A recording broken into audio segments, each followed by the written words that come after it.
Video last week మొన్న అయినట్టుగా అనిపిస్తుంది, జస్ట్ 2 days బ్యాక్ అయినట్టుగా. సో కానీ రోజులు చెడ్డ దినములంట. సో అందుకని త్వరగా రోజులే తింటాయంట.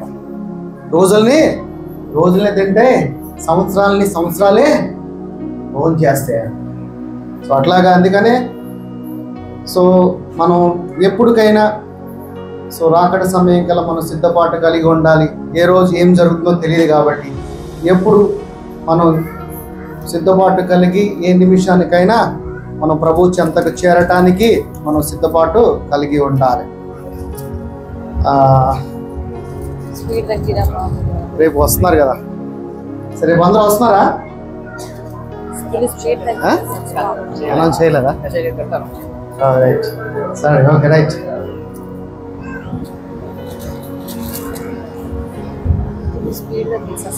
రైట్, వాక్యంలోకి వెళ్ళిపోదాము. ఈరోజు వాక్య సారాంశం ఏంటంటే, దేవుడికి కొన్ని సాదృశ్యము, నీళ్లు దానికి దేవుడి యొక్క ఏదో ఒక లింక్ ఉంది, ఆ నీళ్ళకి దేవుడికి. అట్లాగే రాళ్ళు కూడా దేవుడికి లింక్ ఉన్నది. అందుకని కొత్త నిబంధనలో కూడా ఏదైతే పనికిరాదని మూల రాయిగా తీసిపడేస్తామో ఆ రాయే అన్నిటికన్నా. అలాగే ఏంటి ఈ రాయికి మన దేవుడికి ఉన్న లింక్ ఏంటి, అసలు ఏంటి ఈ రాయిలో ఉన్న గొప్పతనం ఏంటి అనేది ఈ రోజున మనము వాక్యానుసారంగా చూద్దాం. అయితే కొంచెం మీకు ముందుగా తెలుసుకోవాల్సింది ఏంటంటే, ఈ రాయి అనేది ఒక కొండ. ఆ కొండ ఎక్కడుంది అని అంటే, ఆ కొండ ఆత్మీకమైన కొండ. ఆ కొండ మీద ఉన్నతమైన స్థానం మీద ఉన్నది ఎవరంటే తండ్రి. ఆ తండ్రి దగ్గరికి దేవుడిని లూసిఫర్ అనేవాడు ఉండేవాడు కదా, దేవుడు అభిషేకించిన అనాయింటెడ్ చెందిన ఒక ఏంజల్. ఎవరు? లూసిఫర్. మనం ఫస్ట్ దూతగానే చూద్దాం, తర్వాత వాడిని అపవాదిగా చూద్దాం. మనకన్నా ముందు, మనము ఈ సృష్టి జరగక మునుపే ఈ లోకం ఇంకొకటి ఉన్నది. ఆ లోకము దేంతో కలిసి ఉండేదంటే జీవులతో ఉండేది. అది ఏ జీవులు అనేది తెలీదు, కానీ జీవులతో ఉండేది. ఆ జీవులు దేవుడిని మహిమపరిచి ఆ మహిమను తీసుకుని లూసిఫర్కి ఇస్తే, లూసిఫర్ ఏం చేసేవాడంటే ఆ మహిమని ఆ కొండ మీద రాళ్ళు దాటుతూ వెళుతూ అగ్ని రాళ్ళుగా ఉండే, మండుతూ ఉండే ఆ రాళ్ళు. సో దేవుడికి తీసుకెళ్ళి ఆ మహిమని ఇచ్చేవాడు. అది పెద్ద కొండ. చిన్న కొండ ఏంటి? మనుషుల్ని ఒక తోటలో పెట్టాడు. ఏ తోటలో పెట్టాడు? సరిగ్గా చెప్పండి, ఏ తోటలో పెట్టాడు? ఏదో తోటేనా? షూరా? చూద్దాం మరి వాక్యం ఏంటో. రైట్, ఆదికాండము 2వ అధ్యాయము 7వ వచనం చదవండి. ఆదికాండము.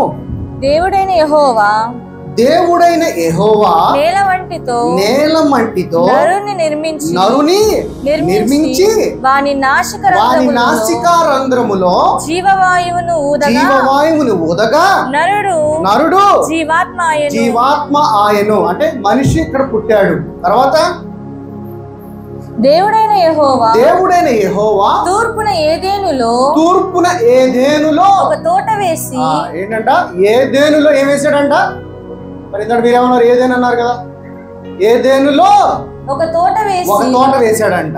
ఏదేనులో ఒక తోట వేసి తాను నిర్మించిన నరుణ్ణి, తాను ఎవరినైతే నిర్మించాడో ఆ నరుని దానిలో ఉంచాడు. ఏదేనులో కాదు, ఏదేనులో ఒక చిన్న తోట వేసి ఆ తోటలో మనిషిని ఉంచాడంట. అయితే ఇక్కడ అసలు ఈ సృష్టి అంతా ఎలా జరిగింది? ఈ సృష్టి అసలు ఏంటి? మనుషులు ఏంటి? మనం ఏంటి అని అంటే, తండ్రి అంట అలాగే సేద తీర్చుకుంటూ ఒకసారి ఆలోచించాడంట, ఇలా చేస్తే ఎలా ఉంటుంది. జస్ట్ ఆలోచన. ఆ ఆలోచనలో నుంచే మనం అందరం పుట్టాం. ఆలోచన నుంచే సృష్టి, ఆకాశము, ఈ భూమి మీద ఉన్న ప్లానెట్స్ అన్నీ కూడా ఎలా జరిగినాయి అంట, జస్ట్ ఒక థాట్, అంటే ఇది జరిగితే ఎలా ఉంటుంది అనుకుంటేనే ఇదంతా జరిగిందని లేఖనంలో సెలవిస్తున్నది. అయితే దేవుడే ఉన్నాడు, ఈ లోకాన్ని నేను ప్రేమించాను అన్నాడు. ఈ లోకంలో దేన్ని ప్రేమించాడు? ఈ లోకంలో ప్రేమించింది ఏంటంటే మనల్నే. ఎందుకంటే మనము ఆయన సొత్తై ఆయన ప్రజలమై ఉన్నాం. అయితే దేవుడు అంటున్నాడు, ఈ లోకానికి నేను వెలుగై ఉన్నా అన్నాడు. ఏంటి వెలుగు? అలాగే మీరు కూడా ఈ లోకానికి వెలుగై ఉన్నారంటున్నాడు. అంటే ఏంటి ఆ వెలుగు? లైటా? ఈ లైటా వెలుగు అంటే? కాదు. ఇప్పుడు వెలుగు ఒక్క ఈ భూమికేనా, లేకపోతే ఈ సృష్టి అంతటిగా? లోకం అంటే సృష్టి కూడా వస్తుంది కదా, దాంట్లో ఆకాశము, భూమి, నక్షత్రాలు, నవగ్రహాలు అన్నిటికీ కలిపి నువ్వేమై ఉన్నావంట? వెలుగై ఉన్నావంట. ఎందుకు నేను ఈ మాట చెప్తున్నానంటే, మనము ఈ లోక మర్యాదకి తల ఎగ్గుతాం. మనం ఈ లోక మర్యాదలో మనం ఏం చేస్తామంటే వాటికి సాగిలి పడిపోతూ ఉంటాం. కానీ దేవుడే ఉన్నాడు, ఈ సృష్టిలో ఉన్న వాటన్నిటి మీద అధికారం కలిగి ఏలుతూ జీవించమన్నాడు. అంటే ఏంటి? నువ్వు రూల్ చేసేవాడిగా జీవించమన్నాడు. కానీ మనం ఎలా జీవిస్తున్నాము? ఏదైతే ఈ లోకంలో ఉన్న సూర్యుడికి నమస్కారం పెడతాం, చంద్రుడికి నమస్కారం పెడతాం, ఈరోజు పౌర్ణమి అంటాం, ఈరోజు పున్నమి అంటాము, సముద్రాలకి నమస్కారం పెడతా ఉంటాం, ఎందుకంటే సముద్రుడు అదొక దేవత. ఇట్లాగా మనం ఈ లోకంలో ఉన్న వాటి సృష్టిలో ఉన్న దేవుడు నీ కొరకు నిర్మించిన వాటిని నువ్వేం చేస్తావు? సాగిలపడి నమస్కారం పెడతాం. కానీ నీ స్థాయి ఏంటి అని అంటే, ప్రభు సముద్రంలో ప్రభుతో పాటు ధోని ఎక్కి వెళుతున్నప్పుడు ఒక తుఫాన్ వస్తుంది. తుఫాన్ వచ్చినప్పుడు శిష్యులందరూ భయపడిపోయి ఆందోళన చెందినప్పుడు ప్రభువా ప్రభువా లెగు అని అరిచినప్పుడు ప్రభు లెగిసి ఎమ్మటనే ప్రార్థన చేయకుండా దేవుడు ఏం చేశాడు? సముద్రాన్ని గద్దించాడు. ఆయన గద్దించితే సముద్రము నిమ్మళమైనప్పుడు నీవు కూడా అదే స్వభావము, అదే శక్తి, అదే వారసత్వం కలిగిన వాడు కదా. మరి నీకెందుకని సముద్రము తల ఎగ్గట్లా? ఎందుకనంటే నువ్వు సముద్రానికి తల ఎగ్గుతున్నావు కాబట్టి. సముద్రము నీకు తల ఎగ్గాలి, సముద్రము నీకు సాగిలపడాలి. కానీ నీకు తెలియకపోవడం ఏంటంటే చీకట్లో ఉన్నావు.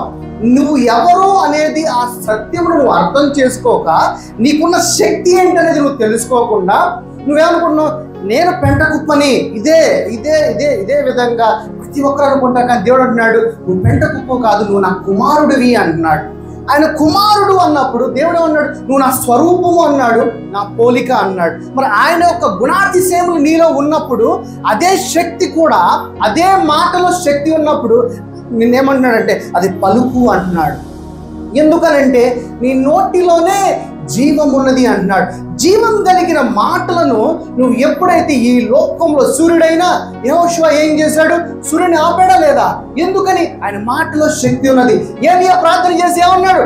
రా వర్షం అన్నాడు. వచ్చిందా లేదా? ఎందుకంటే మాటలో శక్తి ఉన్నది.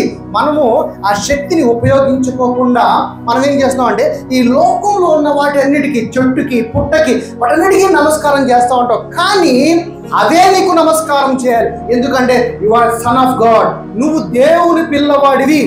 చెట్టు చూసి నీకు సాగిలపడాలి, భూమి చూసి నీకు సాగిలపడాలి, ఆకాశము చూసి నీకు సాగిలపడాలి, చంద్రుడు నీకు సాగిలపడాలి. కానీ వాటికి నువ్వు సాగిలపడుతున్నావు.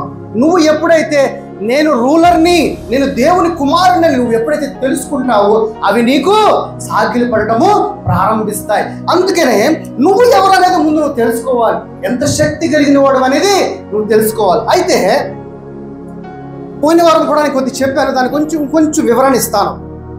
ఈ లోకంలో కలర్స్ అనేది లేవు. ఈ లోకంలో కలర్స్ అనేది లేవు. ఇది బ్లూ షర్ట్ అని నువ్వు అనుకుంటున్నావు. కానీ ఈ సృష్టి అంతా కూడా ఒక వాక్యూమ్ ప్రెజర్, ఒక ఒత్తిడి.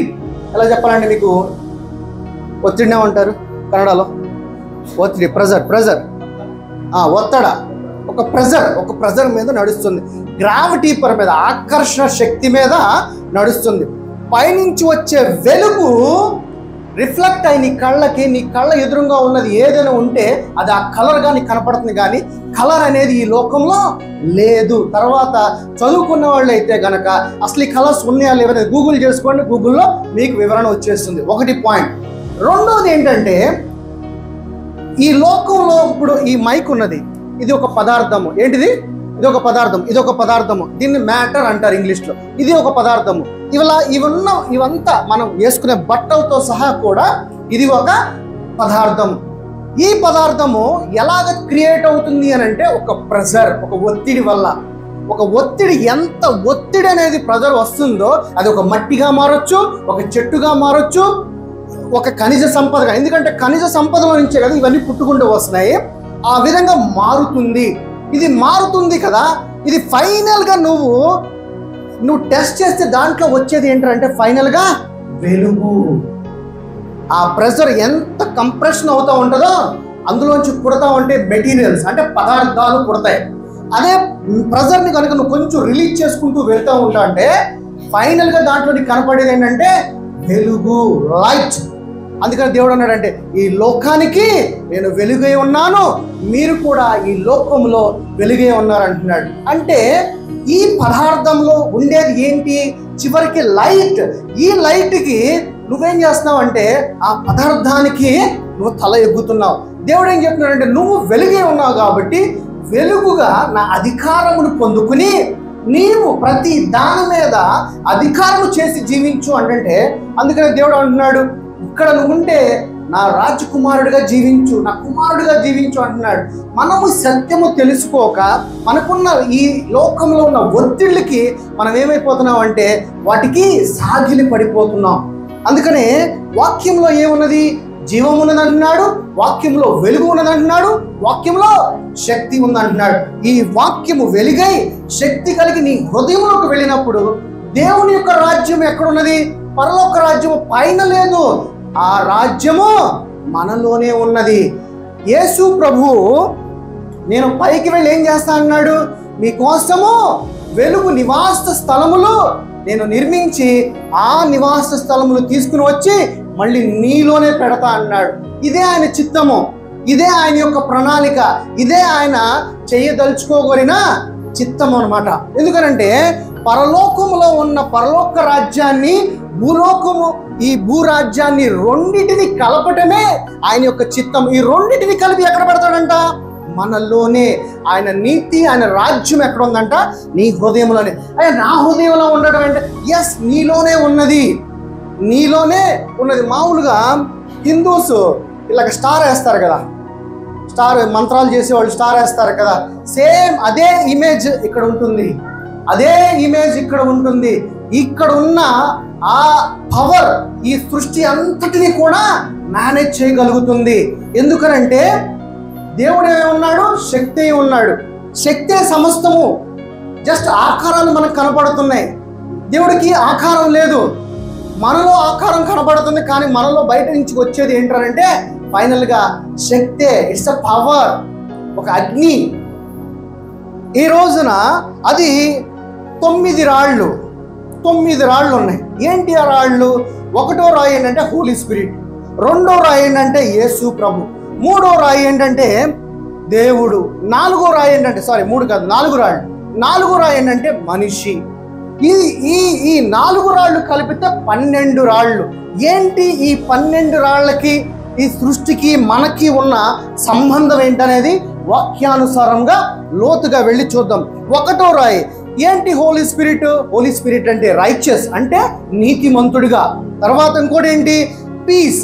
హోలీ స్పిరిట్ ద్వారా ఏమొస్తుంది? నీలో ఒక పీస్, సమాధానం వస్తుంది. ఇంకోటి ఏంటి? జాయ్, సంతోషము, సమాధానముగా సంతోషంగా ఉంటావు. అలాగే 2వ రాయి, 2వ రాయిలో ఉన్న 3 నేచర్లు ఏంటి? ఎందుకు 3 నేచర్లు? తండ్రి, కుమార, పరిశుద్ధాత్మ. దేవుడు అన్నిట్లో కూడా ఒక అంకెని కలుపుతూనే ఉంటాడు. అర్థమవుతుందా? 12 గోత్రాలు, 12 మంది శిష్యులు, ఎలాగో తండ్రి, కుమార, పరిశుద్ధాత్మ, 3 రోజులు యానా కడుపులో, 3 రోజులతో పునరుద్ధానము, ఇలాగా అన్నీ కూడా ప్రతిదీ కూడా దేవుడు చేసే ప్రతి పనిలో దాని వెనుక గొప్ప సాదృశ్యమైన చిత్తం ఉన్నది. అలాగే యేసు ప్రభులో ఏమున్నది? నేనే మార్గము, నేనే సత్యము, నేనే జీవము. మళ్ళీ 3 వచ్చేసినాయి ఇక్కడ. దాని తర్వాత తండ్రి, తండ్రి దగ్గర ఏమున్నాయి? జస్టిస్, తండ్రి దగ్గర ఏమున్నది? న్యాయము ఉన్నది. దాని తర్వాత ఏమున్నది? జడ్జిమెంట్. దాని తర్వాత ఏంటంటే తీర్పు తీరుస్తాడు, న్యాయము, తీర్పు. దాని తర్వాత ఏమున్నది? గ్రేస్, ఆయన యొక్క కృప. ఎవరి దగ్గర? కనికరము ఉన్నది. మందసం మీద ఏముందంటే చివరికి కనికరమే ఉందని చెప్తున్నాడు. ఇంతకుముందు మనం మాట్లాడుకున్న ప్రకారంగా మనిషి దగ్గర ఏమున్నది? మెయిల్, ఫీమేల్, దాని తర్వాత లైట్. మనిషి దగ్గర ఉన్నది ఆడ, మొగ, తర్వాత ఉన్నది వెలుగు. ఇవన్నీ కూడా 12 రాళ్ళు. ఏంటి 12 రాళ్ళు అనేది వాక్యానుసారంగా లోనికి వెళుతూ చూద్దాం. అయితే ఈ లోకం అంతా కూడా ఒక వాక్యూమ్ ప్రెజర్ ద్వారా నడుస్తుంది. దాన్ని ఏమంటారు? Proton, electron, neutron. అది చదువుకున్న వాళ్ళకైతే అర్థమవుతుంది. Plus, minus, neutral. అదే ప్రెజర్ మీద ఈ సృష్టి అంతా కూడా నడుస్తూ వస్తుంది అన్నమాట. అయితే మత్తయి సువార్త 5:14 తీయండి. మీరు లోకమునకు వెలుగై ఉన్నారు. ఏమై ఉన్నామంట? మనము లోకానికి వెలుగై ఉన్నామంట. అంటే ఏంటి? సృష్టి అంతటికి. దీంట్లో ఏముంటాయి? దీన్ని కామోస్ అంటారు. ఏమంటారు? కామోస్ అంటారు. దీంట్లో ఏముంటాయి అంట? ఎంటైర్ యూనివర్స్ ఉంటుందంట, అలాగే స్పేస్ ఉంటుంది, టైం ఉంటుంది, మ్యాటర్ ఉంటుంది, అలాగే ఎనర్జీ ఉంటుంది. ఈ మొత్తం సృష్టి అంతట్లో ఏముంది? పదార్థాలు ఉన్నాయి, ఎనర్జీ ఉన్నది, లైట్ ఉన్నది, అలాగే స్పేస్. ఏదైతే సృష్టి ఉందో కదా, ఇదంతా దేంట్లో ఉంటుందంట? కామోస్లో ఉంటుందంట. ఇదంతా దేంట్లో ఉంటుందంట? ఈ వెలుగులో ఉంటుందని వాక్యము ద్వారా చెప్తున్నాడు. ఇప్పుడు అసలైన వాక్యంలోనికి లూసిఫర్. ఎవరు లూసిఫర్? అసలు ఏంటి లూసిఫర్కి మనకి ఏంటి సంబంధము? ఈ లూసిఫర్ అనేవాడి యొక్క అర్థం ఏంటంటే లైట్ బేరర్. అంటే ఏంటి? లైట్ని, వెలుగుని తీసుకుని వచ్చేవాడు అని అర్థం. లూసిఫర్ అర్థం ఏంటి? ప్రతి ఒక్క పేరుకి ఒక అర్థం ఉంటుంది కదా. అలాగే లూసిఫర్ అనే పేరుకి ఏంటంటే వెలుగుని తీసుకుని వచ్చేవాడు. అయితే దేవుడు ఎలా ఉన్నాడు? దేవుడు సమస్తము ఒక అగ్ని ఉన్నాడంట. ఎలా ఉన్నాడు? సమస్తము ఒక అగ్ని ఉన్నాడంట. హెబ్రీయులకు రాసిన పత్రిక 12వ అధ్యాయము 28.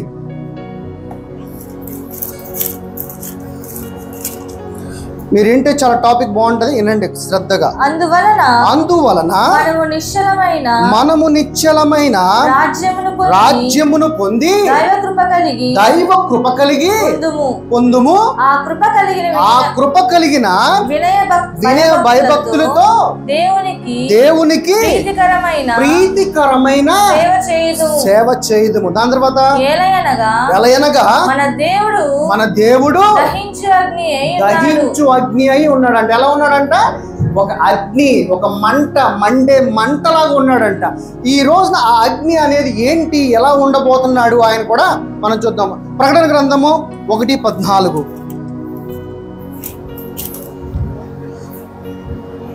ఆయన తలయు తల వెంట్రుకలు తెల్లని ఉన్నవని పోలిన హిమమంతా ధవళముగా ఉండెను. ఆయన నేత్రములు అగ్ని జ్వాలల వలె ఉండెను. ఒక పక్కేమో అగ్నిని దహించి వేస్తాడంట, అంటే కన్జ్యూమ్ చేస్తాడంట. ఆయన కళ్ళు ఏమని అంట? అవి కూడా అగ్ని వలె ఉన్నాయంట. దాని తర్వాత కీర్తనల గ్రంథము 104:4. వాయువులను తనకు దూతలుగాను అగ్ని జ్వాలలను తనకు పరిచారకులుగాను ఏమన్నాడంట? వాయువులు అంటారు కదా, 5 వాయువులు ఏమంటారు దాన్ని? అవి ఎలా ఉన్నాయంట? పరిచారకులుగా తనకు దూతలు. ఈ వాయువులన్నింటిలో ఎవరేమన్నారు? ఎలా ఉన్నారు? దూతలుగా ఉన్నారు. ఈ దూతలు ఏం చేస్తాయంట? పరిచారం అంటే సేవ చేస్తా ఉంటాయంట. ఇవి ఎలా ఉన్నాయంట? అగ్ని జ్వాలల వలె ఉన్నాయంట. ఆయన ఏదైతే నిర్మించుకుని ఉన్నాడో అవి అగ్ని జ్వాలల వలె ఉన్నాయి. ఈవెన్ ఏదోన తోట వేసినప్పుడు ఏం పెట్టాడు? 2 అగ్ని మండే జ్వాలలను పెట్టాడు. ఎక్కడ? ఏదోన తోట ఎంట్రన్స్ లో. ఈ అగ్నికి ఆయనకి ఏంటి సంబంధము? అది ముందుకు వెళుతుందాం. ఇర్మియా గ్రంథము 23:29.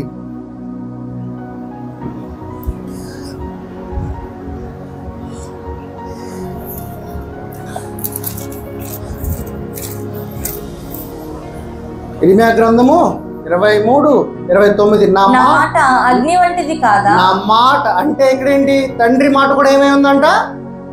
ఆయన కనులు మంటై ఉన్నాయి, ఆయన మంటై ఉన్నాడు, ఆయన మాట కూడా మంటై ఉందంట, అంటే అగ్నిమై ఉందంట. అలాగే తర్వాత బండను బద్దలు చేయు వంటి సుత్తి వంటిది కాదా? నా మాట. మోషే ఏం చేశాడు? బండని పలికాడా లేదా? అందుకనే ప్రభు ఏమన్నాడు, తండ్రి ఏమన్నాడు, ముందు నువ్వు పలుకు అన్నాడు. ఎందుకనంటే నీ మాటలో అగ్ని జ్వాలలు వంటి యొక్క శక్తి దేవుని మాట ఉన్నది కాబట్టి పలుకు అన్నాడు. అంతే. పలికితే మా బండ ఏమవుతుంది? బద్దలైపోతుంది.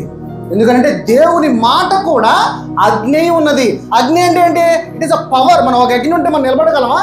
నిలబడలేం. ఎందుకనంటే అది ఒక ప్రెజర్ కమ్ పవర్. ఆ పవర్ ముందు ఎవరు కూడా నిలబడలేకపోతాడు. తర్వాత దానియేలు గ్రంథం 7, 9, 10.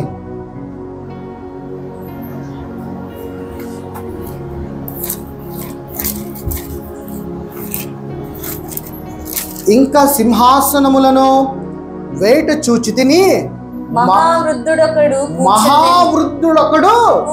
కూర్చుండెను. ఆయన వస్త్రములు హిమము వలె ధవళముగాను, ఆయన తల వెంట్రుకలన్నీ శుద్ధమైన గొర్రె బొచ్చు వలె తెల్లగాను ఉండెను.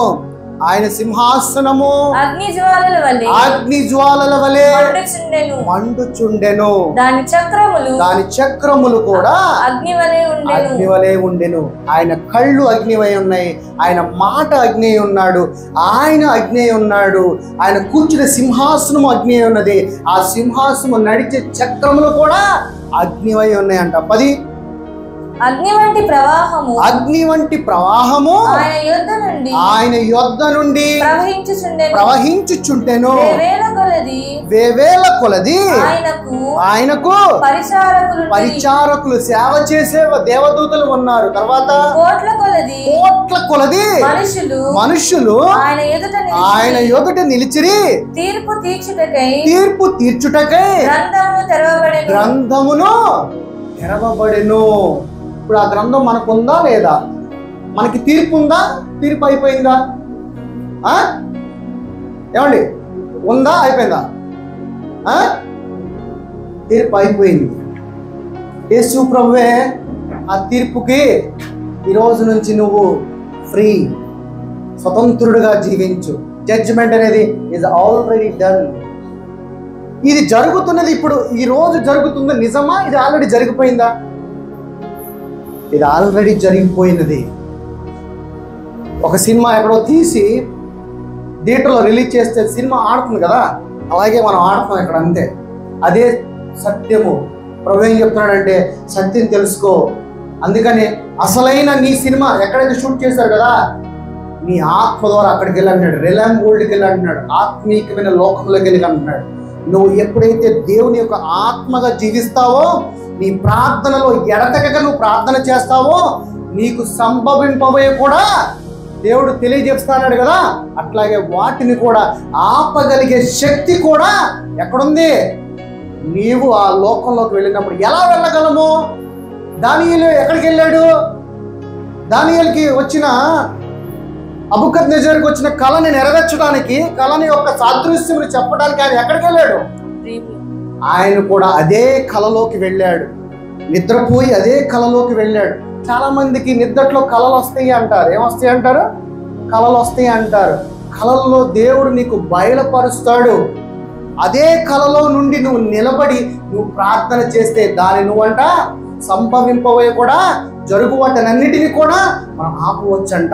ఒకవేళ నీకు చెడు జరుగుతుందని కనుక నీకు కలగా వస్తే అదే నిమిషంలో అదే నిద్రలో ఉండి, ప్రభువా ఇది నేను యేసుక్రీస్తు నామంలో క్యాన్సిల్ చేస్తానని నువ్వు అడగొచ్చు అంట. సో ఇలాంటి నీకు ఈ గ్రంథములు తెరవబడినండి ఏంటి? ఆల్రెడీ నీ కొరకు ప్రాణం పెట్టిన యేసు ప్రభు తీర్పు తీర్చబడిను. ఇక మీదట ఈ లోకంలో తీర్పు అనేది లేదు. ఈ రోజు నుంచి నువ్వు స్వతంత్రుడివి. అదే సత్యము, అది యేసుక్రీస్తులో ఉన్నది. యేసుక్రీస్తు ఏదైతే సువార్తను మనకు అందించాడో, ఈ సువార్త ఏంటనంటే ఈ రోజు నుంచి నువ్వు స్వతంత్రుడివి, స్వతంత్రంగా జీవించు అని చెప్పడమే ఆయన యొక్క సత్యము. తర్వాత 1 రాజులు 18:24. The 1 Kings 18:24 verses.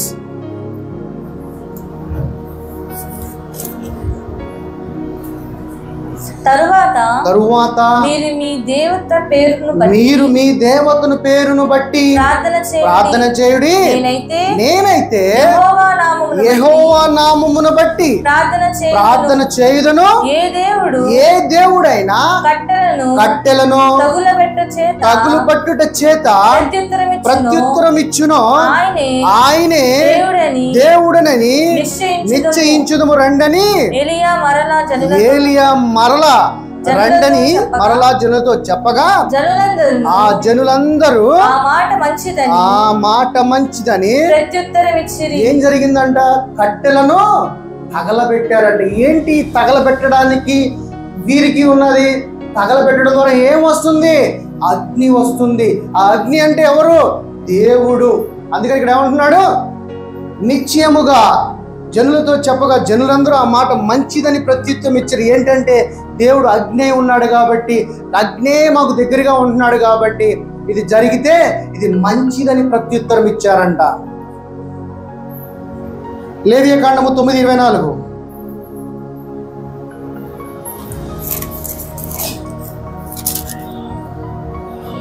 యెహోవా సన్నిధి నుండి అగ్ని బయలువెళ్ళి, యెహోవా ఎక్కడైతే తండ్రి ఉంటాడో అక్కడి నుంచి ఏం బయలు వెళ్తుందంట? ఆయన సన్నిధి నుంచి ఏం బయలుదేరుతుందంట? అగ్ని బయలుదేరి వెళుతుందంట. దేవుడు బయటికి వస్తే అగ్ని బయటకు వస్తుందంట. తర్వాత బలిపీఠము మీదనున్న దహన బలి ద్రవ్యమును క్రొవ్వును కాల్చివేసెను. ప్రజలందరూ దానిని చూచి ఉత్సాహ ధ్వని చేసిరి, సాగిలపడిరి. పాత నిబంధన కాలంలో దేవుడు ఎలా మాట్లాడేవాడు? అగ్నిగా వచ్చేవాడు కిందకి. ఎలా వచ్చేవాడు? అగ్నిగా వచ్చేవాడు. అప్పుడు ఏం చేసేవాళ్ళు? మన పాపాలకి ఒక ప్రధాన యాజకుడి దగ్గరికి వెళ్తే యాజకుడు ఏం చెప్పేవాడు? నువ్వు ఎన్ని తప్పులు చేసావు? అయ్యా నేను 100 తప్పులు చేసా. అయితే ఒక మేకను తీసుకుని రా అంటాడు. ఆ మేక మీద ఎటువంటి మచ్చ ఉండకూడదు. అదే దానికి సాదృశ్యము యేసు ప్రభువులో ఎటువంటి పాపము లేదు, ఎటువంటి కళంకము లేదు.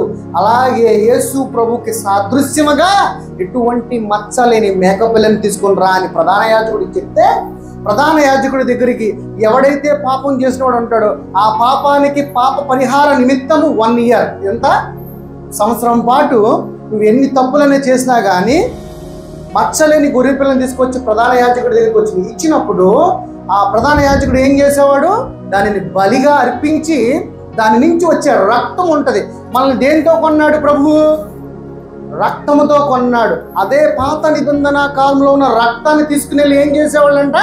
ఒక తొట్టిలో వేసినప్పుడు పైనుంచి దహించు అగ్ని వలె దేవుడు వచ్చి ఆ రక్తాన్ని కాల్చివేసేసి పరిశుద్ధత పరిచి మళ్ళీ ఆ అగ్ని పైకి వెళ్ళిపోయేదంట.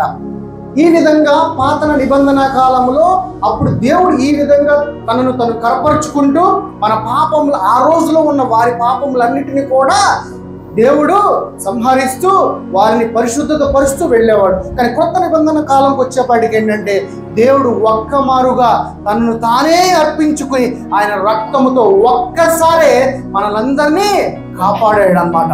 Okay, right. అయితే ఇక్కడ ఇప్పుడు అంటే మన దేవుడు ఎలా ఉన్నాడని చూస్తున్నాము? ఒక అగ్నిలాగా ఉన్నాడని చూస్తున్నాం. అంటే ఇప్పుడు దాకా నేను చెప్పిన ఒక లేఖన వచనాలన్నీ కూడా దేవుడు, ఆయన కళ్ళు అగ్నిమై ఉన్నాయి, ఆయన అగ్ని ఉన్నాడు, ఆయన మాట అగ్ని ఉన్నది, ఆయన కూర్చుని సింహాసనం అగ్ని ఉన్నది, ఆయన యొక్క సింహాసనం నడిచే చక్రాలు అగ్ని ఉన్నాయి. అలాగే పాప పరిహారమును చేసేది కూడా అగ్నే వచ్చి ఆ అగ్ని ద్వారానే ఆ రక్తమును కాల్చి పరిశుద్ధత చేసేవాడిగా దేవుడు అగ్నిగా కనపడుతున్నాడు. ఏంటి ఈ 12 ఇప్పుడు ఈ స్టోన్స్ లోకి వెళ్దాం. ఈ స్టోన్స్ కి 12 అని అంటే దాని అర్థం ఏంటంటే గవర్నెన్స్ అంటే పరిపూర్ణమైన గవర్నమెంట్. ఇప్పుడు ఈ సృష్టి అంతటికి పూర్తి అవ్వటానికి ఒక గవర్నెన్స్ కావాలి కదా, అలాగే ఈ 12 రాళ్ళు ఏంటంటే పర్ఫెక్ట్ గవర్నమెంట్స్, గాడ్ గ్రేస్ అంట. అంటే ఇది జరగాలంటే 12 దేవుడి యొక్క ఆయన యొక్క తలంపు అనుకోండి, చిత్తం అనుకోండి, లేదా ఆయన ప్రభుత్వం అనుకోండి, ఇది పూర్తి అయితేనే కానీ. అందుకనే దేవుడు ఏం చేశాడు, 12 మందిని గోత్రాలు పెట్టాడు, 12 మంది శిష్యులుగా ఎన్నుకున్నాడు.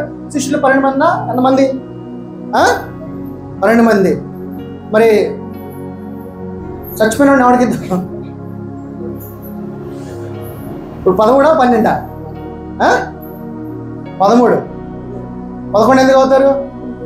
11 వచ్చాడుగా, మొత్తం వచ్చాడుగా, ఇంకోటి వచ్చాడుగా 12. ఆయన యొక్క అంకె 12. ఎందుకంటే 12 ద్వారానే 12 గోత్రాలుగా పంపించాడు. 12 సువార్థికులుగా అపోస్తులని ఈ సర్వ సృష్టి అంతటికి వెళ్ళి ఆయన యొక్క వాక్యాన్ని వ్యాపింపజేశారు. ఏం చేశారు? సర్వ సృష్టి, ఈ సర్వ మానవాళి అంతటిని దేవుడు ఎలా రక్షించాడో అలాగే ఈ 12 మంది అపోస్తులను ఆయన ఎన్నుకుని ఆయన అందరికీ ఈ సృష్టిని ఈ రోజున మనకి సువార్త అందిందంటే ఎవరి ద్వారా? అపోస్తులే కదా. మనం ఎవరి బోధన అనుసరిస్తున్నాము? అపోస్తుల బోధన అనుసరిస్తున్నాము. వీళ్ళు ఈ 12 మంది ఈ ప్రపంచం అంతా వెళ్ళి ఈ సువార్తని అందరికీ అందించారు. అంటే సంపూర్తి. ఈ 12 అనే అంకె ఏంటంటే సంపూర్తి చేస్తుంది, సఫలం చేస్తుంది, కంప్లీట్ చేస్తుంది. కంప్లీట్ ఒక విధంగా చెప్పాలంటే పూర్తి చేస్తుంది అని అర్థం. ఇది ఎలా ఏంటి అనేది మనం చూద్దాం. రెవల్యూషన్ ప్రకటన గ్రంథము 21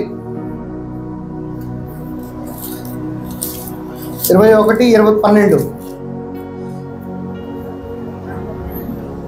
ఆ పట్టణమునకు ఎత్తైన గొప్ప ప్రకారమును 12 గుమ్మములు ఉండెను. ఎన్ని గుమ్మలు ఉన్నాయంట? 12 గుమ్మములు ఉన్నాయంట. తర్వాత ఆ గుమ్మముల యొద్ద 12 మంది దేవదూతలు ఇశ్రాయేలుల ఉండిరి. తర్వాత ఇశ్రాయేలుల 12 గోత్రములు నామములు ఆ గుమ్మముల మీద రాయబడి ఉన్నవి. ఇక్కడ ఏమేమి ఉన్నాయంట? ఆ ఎత్తైన పట్టణము. ఎక్కడుంది ఆ ఎత్తైన పట్టణము? అదే యెరూషలేము. యెరూషలేము అంటే ఎక్కడున్నది? ఆత్మీకమైన యెరూషలేము. అక్కడ 12 పట్టణాలు ఉన్నాయంట, 12 దేవదూతలు ఉన్నాయంట, 12 మంది గుమ్మములు ఉన్నాయంట, 12 గోత్రములు ఆ నామములు ఆ గుమ్మముల మీద రాశాడంట. ఏంటి 12కి దేవుడికి ఉన్న కనెక్షన్? అది మనం చూద్దాం. దాంట్లోనే 14 వచ్చిన రండి. ఆ పట్టణపు ఏదైతే ఆత్మీకంగా దేవుడు ఏర్పరచుకున్న యెరూషలేము కొండ పట్టణము, తర్వాత ప్రాకారము 12 పునాదులు అలాగే ఆ పట్టణం అంతటికి కూడా దేవుడు ఏం చేశాడంట? 12 పునాదులు. ఏంటో 12 పునాదులు? 12 గోత్రాలు అయి ఉండొచ్చు, లేకపోతే 12 మంది శిష్యులు అయి ఉండొచ్చు, లేకపోతే తర్వాత ఆ పునాదుల పైన గొర్రె పిల్ల అంటే ఎవరు? మామూలుగా ఎవరు అనుకుంటాం అందరూ? యేసు ప్రభువే కదా. ఆ తర్వాత 12 అపోస్తులను 12 పేర్లు కనపడుచున్నాయంట. ఎక్కడ? ఆ పట్టణంలో అపోస్తుల పేర్లు అక్కడ కనబడుచున్నాయంట. అర్థమవుతున్నా? ఈ 12కి దీనికి ఏంటి లింక్ అనేది? ఏంటంటే 12 అనే సంఖ్య సంపూర్తి చేస్తుంది. ఈ సర్వ సృష్టికి అపోస్తులు అందరూ కూడా వెళ్ళి సువార్తని ప్రకటించుకుంటూ వచ్చారు. ఆ 12 మంది సువార్థికులు ఉండబట్టే ఈరోజు మన చేతిలో జీవ గ్రంథము ఉన్నది. ఈరోజు వాళ్ళు మిషనరీస్ ఎందుకు వచ్చినాయి? అపోస్తుల బోధని ఇంకోటికి అందిస్తే వాడు అలాగే సర్వ సృష్టికి ఈ యొక్క జీవ గ్రంథ సువార్తనే అందించడము జరుపుకుంటా వచ్చింది. రైట్. దాని తర్వాత ప్రకటన గ్రంథము 22:2 ఆ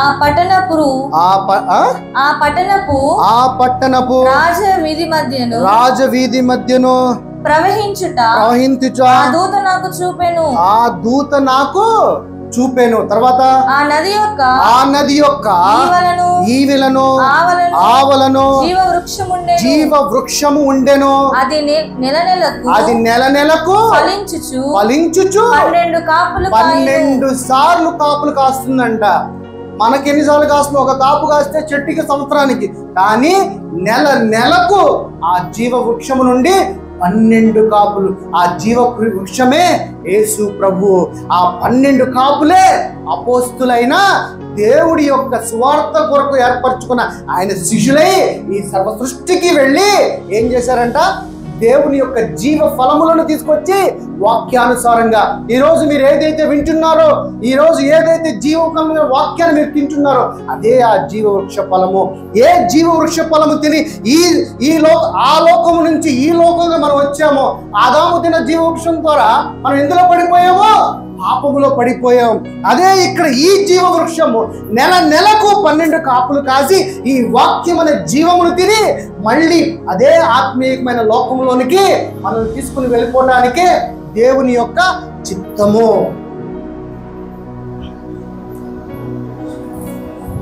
కాపులు తర్వాత ఆ వృక్షము యొక్క ఆకులు జనములను స్వస్థతపరచుటకై ఏదైతే సువార్తను తీసుకొచ్చి మన చేతికి అందిన తర్వాత ఈ జీవం కలిగిన వాక్యము ఎలా అంట? మనకి స్వస్థత పరచుటకు ఉపయోగపడుతుందంట. అలాగే స్వస్థత పరిచేవాడిగా నీవు ఇంకొకడికి, నువ్వు ఇంకొకడికి, నీవు ఇంకొకడికి, ఇలాగ సృష్టి అంతటికీ కూడా ఆయన జీవవాక్యాన్ని నీ ద్వారా, ఆయన ద్వారా, ఇంకా ఈ లోకంలో ఉన్న బిడ్డలందరి ద్వారా కూడా తీసుకుని వెళ్ళి, అందుకని దేవుడు అన్నాడు, నా నామములో ప్రతి మోకాలు ప్రతి నాలుక వంగును అన్నాడు. అది వంగాలనేదే ఆయన యొక్క చిత్తము. ప్రతి ఈ లోకంలో ఉన్న సర్వసృష్టి ప్రజలందరూ కూడా ఆయన గురించి తెలుసుకోవాలి. ఈయన నిజమైన ప్రభువు, ఈయనైనా మా రక్షకుడు, ఈయనైనా మా రాజు, ఈయనైనా ఈ దేవుడు తప్ప ఇంకా మరొక దేవుడు లేనే లేడు అని అందరూ కూడా సాగిలి పడటం అనేదే ఆయన యొక్క చిత్తము. ఆ చిత్తము నెరవేరబడటం కొరకే ఆయన అపోస్తులుగా ఏర్పరచుకుని ఆయన యొక్క సర్వ సృష్టికి పంపించి జీవ వృక్ష ఫలాలను తిననిస్తూ అన్నాడు. ఏంటి ఆ జీవ పక్షాలంటే? సువార్థికులుగా అపోస్తులు మనకి ఏదైతే బోధిస్తున్నారో అదే జీవం కలిగిన ఫలాలుగా ఆయన ఆత్మ ఫలాలు ఎన్ని ఉన్నాయి? 9 ఫలములు. ఏంటి ఫలములు? ఫలం అంటే ఫ్రూటా? కాదు, సాదృశ్యముగా చెప్తున్నాడు. జీవవృక్ష ఫలము తిననిత్తును అంటున్నాడు కదా ఇక్కడ. అంటే ఆయన ఫ్రూటా? కాదు, ఆయన యొక్క సాదృశ్యముగా. ఒక ఫ్రూట్ ఎలాగ తింటావో నా వాక్యమును అలా తిని నిన్ను పరిశుద్ధ చేసుకుని నా చెంతకు వచ్చాయి. ఇది ఆయన సువార్త. ఒకరి అవిధేయత వల్ల ఈ లోకంలోకి పాపం వచ్చినది, ఒకరి విధేయత వల్ల ఈ లోకంలోనికి రక్షణ వచ్చినది. ఈ లోకమునంతటిని రక్షించన్నాడు కానీ కొంతమందిని క్రైస్తవులుగా మారేవారిని అందులో అందరినీ, సృష్టిలో ఉన్న అందరం ఆయన పిల్లలమే. మనమే సపరేట్ నలుపు తెలుపు హైటు లావు అని మన కళ్ళతో మనం చూస్తున్నాం, కానీ దేవుడి కనులకి మనమందరం ఎలా కనబడతామో? ఒకటే వెలుగుగా కనపడతాం. మనుషులుగా కూడా కనపడం. మనం ఎలాగా? మనుషులుగా కూడా కనపడం. ఆయన వెలుగు ఇలా ప్రకాశమానంగా ఉంటది. అందుకనే మోషే అంటాడు, నువ్వు తట్టుకోలేవు నన్ను చూస్తే అంటాడు. అలాగే యేసు ప్రభు కొండ మీదకి వెళ్ళి రూపాంతరం చెందినప్పుడు కూడా పేతురు యోహాను ఏమైపోయారు? మూర్ఛ వచ్చి పడిపోయారు. అంత ప్రకాశమైన వెలుగై ఉన్నారు. ఆ వెలుగు వాళ్ళిద్దరేనా? దేవుడు నువ్వు కూడా అన్నాడు కదా, అంత వెలుగు నీలో ఉన్నది. అంత శక్తి కలిగిన వెలుగు నీలో ఉంటే మనము ఈ లోక మర్యాదలో ఉన్న చెట్టుకి పొట్టకి సూర్య నమస్కారాలు చేసుకుంటూ వాటిని పూజిస్తున్నాం, వాటిని దేవతలుగా మొక్కుతున్నాం. దేవుడు అంటున్నాడు, అది కాదు నువ్వు మొక్కేది, నువ్వే దేవుడు రా అంటున్నాడు. నువ్వే నిజంగా మీరు దేవుళ్ళేనా? దేవుళ్ళా కాదా? మనం ఎవరు? అయ్యారు చెప్పాలి. మీరు దేవుడా కాదా? యోహాను సువార్త 10:34.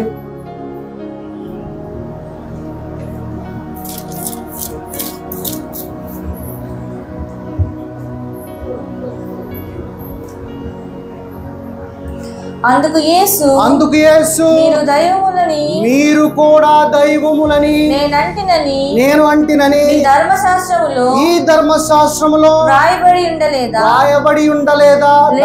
దైవం అంటే ఎవరు? దైవం అంటే దేవుడే కదా. మరి మీరు దేవుళ్ళని మీరు ధర్మశాస్త్రంలో వ్రాయబడి ఉండదా? మీరు చదవలేదారా బాబు అని చెప్తున్నాడు అప్పుడున్న యూదులకి. ఎక్కడుందంటే ధర్మశాస్త్రంలో? కీర్తనల గ్రంథం 82:6.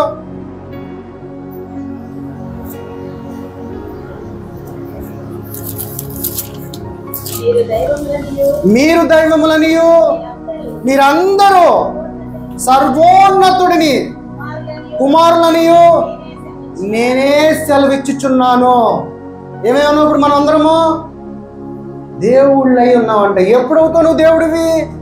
ఈ శరీరంను దాటి ఆయన ఆత్మగా బయటకు వచ్చినప్పుడు. ఈ శరీరంలో జీవిస్తే అనుకుంటావు నేను పెద్ద గొప్పనే అనుకుంటావు. అయ్యా నేను దేనికి పనికిరానయ్యా అనుకుంటా. అరే బాబు నువ్వు పనికొచ్చాడు కదరా బాబు, you are a light to this world అంటున్నాడు. ఈ లోకానికే నువ్వు వెలుగై ఉన్నావురా బాబు అంటున్నాడు. కానీ లేదయ్యా నేను దేనికి పనికిరానయ్యా, నేను గాలినయ్యా, నేను ధూళినయ్యా అని చెప్పి ఈ విధంగా ఇప్పుడు దాకా వస్తున్న సార్వత్రిక సంఘము చెప్పే మాటలు ఇవి. కానీ వాక్యం చెప్తుంది నువ్వు జీవము కలిగిన దేవుడి యొక్క సర్వోన్నతుడి యొక్క కుమారుడివి అంటున్నాడు. నువ్వు కూడా నాకు వలే దైవత్వమును పొందుకున్నవాడు. ఎప్పుడు అంటే శరీరానుసారంగా జీవిస్తే అది నీలో జరగదు. కానీ నా ఆత్మగా నా శక్తిని కలిగి నువ్వు జీవించిన రోజున నువ్వు కూడా ఒకసారి నీలో నుంచి నేను బయటికి వస్తే, మనలో నుంచి బయటికి ఏమొస్తుంది? ఈ శరీరంలో చనిపోయావు అనుకో, ఏమొస్తుంది బయటికి? ఆ వెలుగే, ఆ లైట్. ఎక్కడి నుంచి? ఇప్పుడు ఈ లైట్ ఇప్పుడు వేసావు అనుకోండి, ఈ లైట్ నువ్వు అనుకోండి, లైట్ అప్పుడు లైట్ వెళ్ళిపోతుంది కదా బయటికి. ఆ లైట్ వెనక్కి వెళ్ళిపోయి మళ్ళీ ఎక్కడికి వెళ్ళిపోతుంది? తండ్రిలోకి వెళ్ళిపోతాడు. ఎక్కడికి? తండ్రిలో, ఏసీలోకి వెళ్ళిపోతాడు. లైట్ వేసినంత సేపు ఈ లోకంలో ఒక లైట్గా నువ్వు జీవించాల్సిందే. నీ సమయం వచ్చేసిన తర్వాత ఆ లైట్ తీసేస్తే నువ్వు మళ్ళీ ఎక్కడికి వెళ్ళిపోతావు అంటే మళ్ళీ ఆయన స్వాస్థ్యములోనికే వెళ్ళిపోతావు. అంతేగాని నరకానికి వెళ్ళి నిన్ను తందూరిలాగా ఎవడు యావడు. రైట్. యోహాను సువార్త 11:9.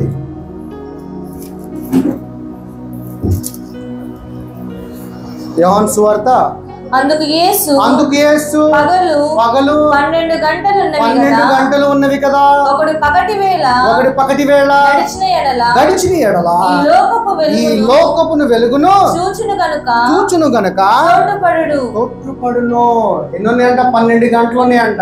12 గంటలు వెలుగు, 12 గంటలు చీకటి ఉన్నాయంట. ఈ 12 గంటలు వెలుగు, 12 గంటలు చీకటి అంటే ఏంటి? సంపూర్తి ఒక రోజు. అంటే ఈ 12 వెనక ఉన్న సాదృశ్యం ఏంటంటే సంపూర్తి, పూర్తవుతుంది, కంప్లీషన్. ఒక కంప్లీట్ అవ్వాలి. ఒక కంప్లీట్ అవ్వాలంటే ఇప్పుడు అన్నం వండాము, కంప్లీట్ అయిందా లేదా? దానికి ఒక పూర్తి అయిందా లేదా? అలాగే ఆయన యొక్క చిత్తము నెరవేర్చడానికి 12 మంది సువార్థికులుగా దేవుడు అపోస్తులను ఏర్పరచుకుని సృష్టి అంతటికి పంపించి ఆయన యొక్క సువార్తని సంపూర్తి చేశారు. అలాగే 12 గంటలు ఉదయము, 12 గంటలు రాత్రి ఉంటే ఒక సంపూర్తి, అంటే ఒక రోజు పూర్తవుతుంది అర్థము. రైట్.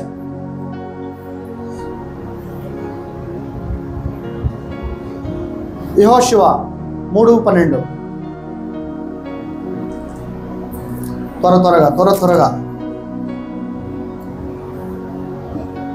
కాబట్టి ప్రతి గోత్రమునకు ఒక్కొక్క మనుషుని ఇశ్రాయేలీయుల గోత్రముల నుండి 12 మంది మనుషులను ఏర్పరచుకొనుడి.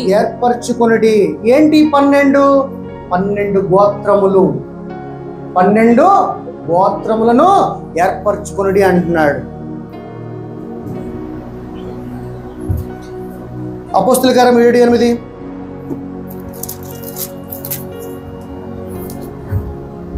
మరియు ఆయన సున్నతి విషయమై నిబంధన అతనికి అనుగ్రహించెను. అతడు ఇస్సాకును కని ఆ నిబంధన చొప్పున 8వ దినమందు అతనికి సున్నతి చేసెను. ఇస్సాకు యాకోబుకును యాకోబు 12 గోత్రకర్తలని కని వారికి సున్నతి చేసిరి. గోత్రాలు ఎవరి ద్వారా వచ్చినాయి? ఇస్సాకు దగ్గర నుంచి వచ్చినాయి, యాకోబు దగ్గర నుంచి వచ్చినాయా? ఎవరి దగ్గర వచ్చినాయి? ఏమండి చెప్పండి, తెలుసా లేదా? 12 గోత్రములు యాకోబు తరం నుంచి వచ్చినాయి, అవునా?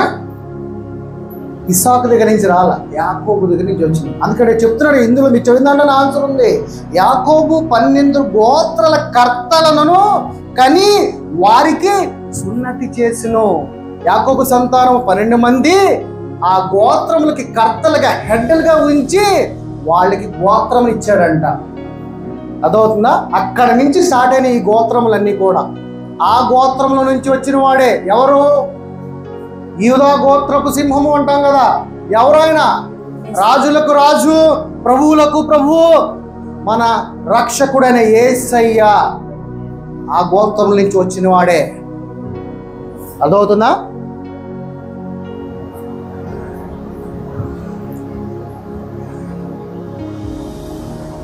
కానీ నిజంగా చెప్పాలని ఆ గోత్రం నుంచి రాలా,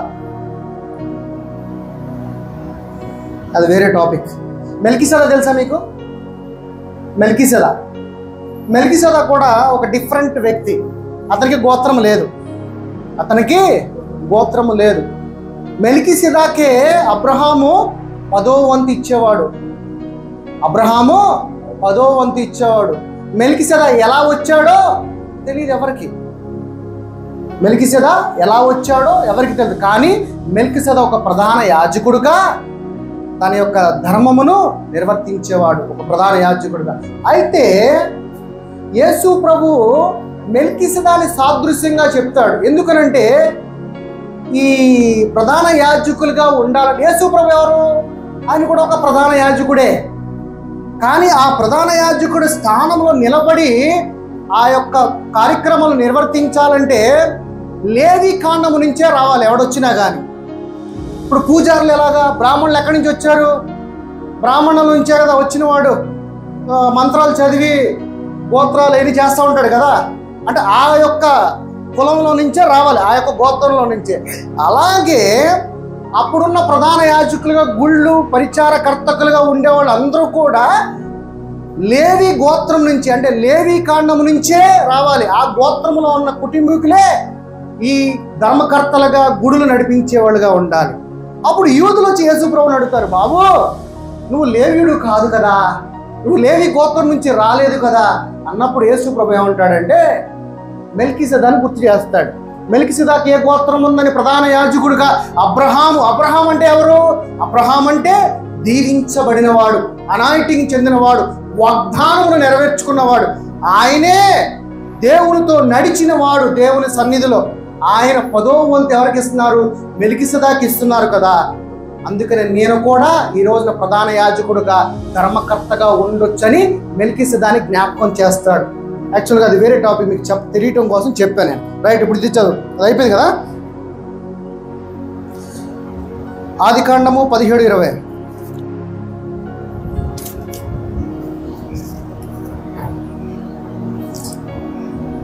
ఇష్మాయేలును గూర్చి నీవు చేసిన మనవి నేను వింటిని. ఇదిగో నేను అతనిని ఆశీర్వదించి అతనికి సంతానాభివృద్ధి కూడా కలుగజేసి. చాలా మంది ఏమనుకుంటారంటే ఇష్మాయేల్ ఎవరు తెలుసుకోవాలి. ఇవన్నీ మీరు చెప్తే టైం అయిపోతాం. ఇష్మాయేల్ ఎవరు? ఆవిడ తల్లి ఎవరు? హాగరు.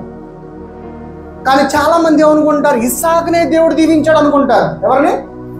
ఇస్సాకునే దేవుడు దీవించాడు అనుకుంటారు. కానీ ఇక్కడ దేవుడు ఏం చెప్తాడు చూడండి, చదవం. ఇప్పుడు అత్యధికముగా ఇష్మాయేలు అంటే హాగరు కొడుకు ఇష్మాయేలును గూర్చి నీవు చేసిన మనవి నేను వింటిని. ఇదిగో నేను అతనిని ఆశీర్వదించి అతని సంతాన అభివృద్ధి కలుగజేసి అత్యధికముగా అతనిని విస్తరింప చేసెను.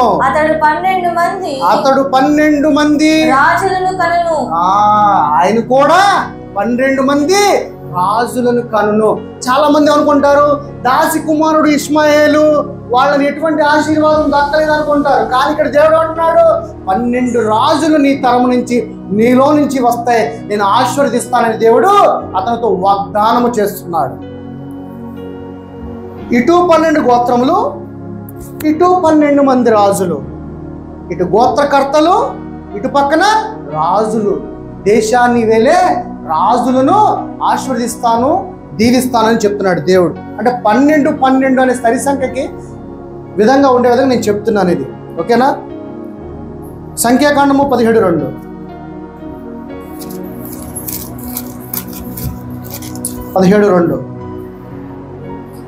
నీవు ఇశ్రాయేలీయులతో మాట్లాడి వారి యొద్ద ఒక్కొక్క పితరుల కుటుంబమునకు ఒక్కొక్క కర్రగా అనగా వారి ప్రధానులందరి యొద్ద వారి పితరుల కుటుంబముల చొప్పున 12 కర్రలను తీసుకుని ఎవరి కర్ర మీద వారి పేరు వ్రాయుము.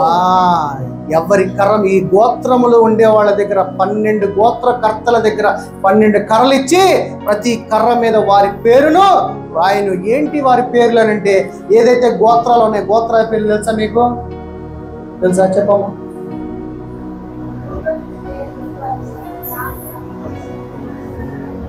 రైట్, మ్యాక్సిమం చెప్తుంది. ఆ 12 గోత్రకర్తల కర్రల మీద ఆ గోత్రం పేరు రాస్తాడంట. లేవియా ఖండము అదో గోత్రము, అట్లాగా. నాకు కూడా నిజంగా తెలియదు. 1 రాజులు 4:7.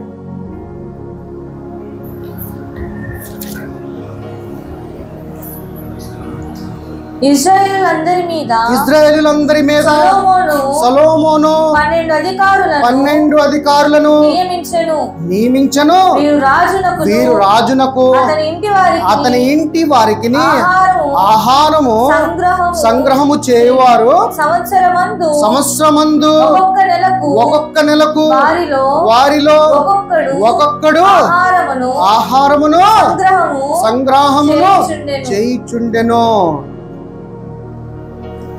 12 మంది ఇజ్రాయెల్ అందరి మీద 12 మందిని సొలొమోను నియమిస్తే ఆ 12 మంది ఏం చేసేవాళ్ళంట, వీరు రాజునకు అతని ఇంటి వారికి ఆహారం చేయవారే ఉన్నారంట. అక్కడ కూడా 12. ఆ 12 వెనక కూడా ఒక దేవుని యొక్క ప్రణాళిక, దేవుని యొక్క చిత్తం ఉన్నది. పాత నిబంధన కాలంలో దేవుడు ఈవెన్ అంకె నుంచి సరిహద్దులు నియమించి, అలాగే ఎలాగ జీవించాలో, ఎలా ఉండాలో, ఎలా ఉండకూడదో కూడా కరెక్ట్ ఎగ్జాక్ట్గా.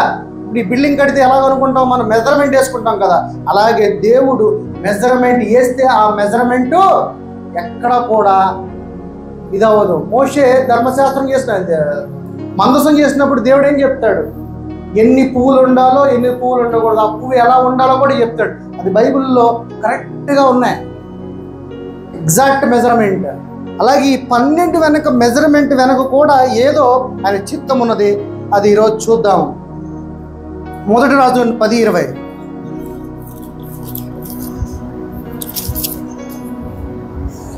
ఇరుపక్కల 6 మెట్ల మీద 12 సింహములు నిలిచి ఉండెను. అటువంటి ఏ రాజ్యమందైనను చేయబడలేదు. 12 సింహాసములను పెట్టి ఉంచాడంట. అటువంటి ఏ రాజ్యము కూడా లేదంట. అలాంటి రాజ్యమును దేవుడు సుస్థిరముగా సొలొమోను ద్వారా చేయడానికి నిర్ణయించుకున్నాడు. అదే రాజులు 18:31.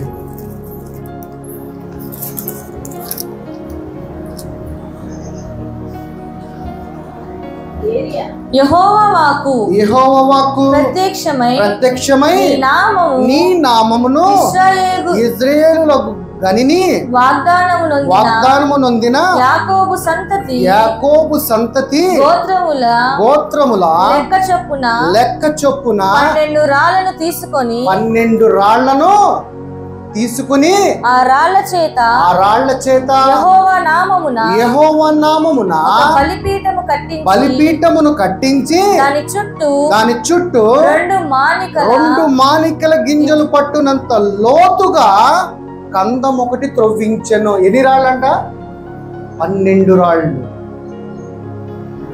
రాళ్ళు. అందుకే యేసు ప్రభుని ఏదైతే ఒక రాయి పనికిరాదని బయట పడేస్తారో అదే మూలరాయి అయితే అన్నాడు. ఆ 12 రాళ్ళు ఎవరిలోంచి వచ్చినాయి? యేసు ప్రభువులో నుంచి వచ్చింది. ఆ 12 రాయలు కొత్త నిబంధనలో అపోస్తులుగా కనబడుతున్నారు. వాళ్ళందరికీ ఒకటే రాయిగా ఏ బండ మీదైతే నీ కుటుంబాన్ని, ఈ రాజ్యాన్ని కట్టాడో అదే బండ, అదే రాయి క్రీస్తు మీద బండ కట్టిన రాజ్యము సింహాసనములతో. అలాంటి రాజ్యం ఎక్కడ కూడా లేదంటున్నాడు ఈ లోకంలో. క్రొత్త నిబంధన కాలంలో జరుగుతున్నది ఏదైతే ఉందో దాని సాదృశ్యముగా పాత నిబంధన కాలంలో కూడా దేవుడు చేస్తూనే వచ్చాడు. దానికి క్రొత్త నిబంధనలో ఆన్సర్ దొరికితే దానికి ఒక క్వశ్చన్ పాత నిబంధనలో దొరుకుతుంది, పాత నిబంధనలో దొరికితే ఆన్సర్ కొత్త నిబంధనలో దొరుకుతుంది. కంపల్సరీగా ఏదైనా కానీ అదే వాక్యము విడమర్చాలి. ఏదో వాక్యము అని చెబితే అర్థం కాదు. వాక్యాన్ని దానిమ్మతోన ఎలా ఒలుచుకుంటావు, ఇత్తనాలుగా వాక్యాన్ని అలాగా విడుచుకుంటూ తింటా ఉంటే ఎంతో మధురంగా ఉంటుంది. ఈ వాక్యం నువ్వు ఇలా తింటే గనక చిటికేస్తే ఏదైనా కానీ నీకు జరిగిపోవాల్సిందే. ఎందుకంటే అంత శక్తి నీకు తెలుస్తుంది కాబట్టి, దేవుని కుమారుడు కాబట్టి ఆ అధికారము కలిగి నువ్వు జీవిస్తావు. వాక్యము వింటే కాదు, చదవాలి. చదివిన వాక్యాన్ని అందుకని దేవుడు అన్నాడు, నా వాక్యాన్ని విశ్వసించిన ఎడల నీ హృదయంలో అప్పుడు రక్షింపబడతావు అంటున్నాడు. నీ హృదయంలో ఆ వాక్యాన్ని నువ్వు నమ్మి విశ్వసించి, అవునా ఇంత శక్తిమంతుడినా నేను అని నువ్వు గ్రహించి నువ్వు రూపాంతరము చెందిన రోజున అది నిజమైన రక్షణ అంటే. అంతేగాని నీటి బాప్తిసం తీసుకుంటే కాదు రక్షణ అంటే. ప్రభు బలలో పాలు పంచడం కాదు రక్షణ అంటే. ఆయన నిజంగా చెప్పిన మాటలు విశ్వసించాలి, నువ్వు నమ్మాలి. ఆ మాటలో కలిగిన శక్తిని నీ నోటి ద్వారా పలకాలి. నీవు ఆ పలికిన మాటలు నీ ద్వారా నీవే ఒక దేవుడే ఆయన మాటలను పలుకుతూ ఉండాలి. మత్తయి వార్త 26:53.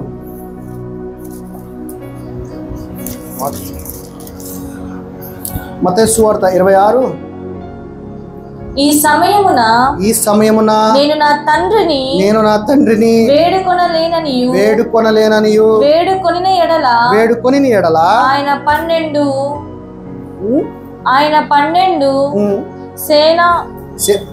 ఆయన 12 మంది సేనాధిపతులను 53 కదా వ్యూహముల కంటే ఎక్కువ వంటి దూతలను ఇప్పుడే నాకు పంపడని నీవు అనుకునుచున్నావా? ఎంతమంది సేనాధిపతులు పంపిస్తాడంట? సేనాధిపతులు అంటే ఏంటి? దూతల యొక్క సైన్యం. దూతల సైన్యము. ఒక్కొక్క సైన్యం ఎంతమంది ఉంటారంట? 1,17,000 మంది ఎంత ఉంటారంట. మరి అంతమందిని పంపించలేడా అని అంటున్నాడు. మళ్ళీ ఇక్కడ 12 వచ్చింది. ఏంటి 12కి దేవుడికి లింక్ ఏంటి? 12 రాళ్ళు అంటున్నాడు, 12 సేనా సైన్యముల అధిపతి అంటున్నాడు, 12 సింహములు అంటున్నాడు, 12 గోత్రములు అంటున్నాడు, 12 కర్రలు అంటున్నాడు. చూద్దాం. హెజికేల్ 28.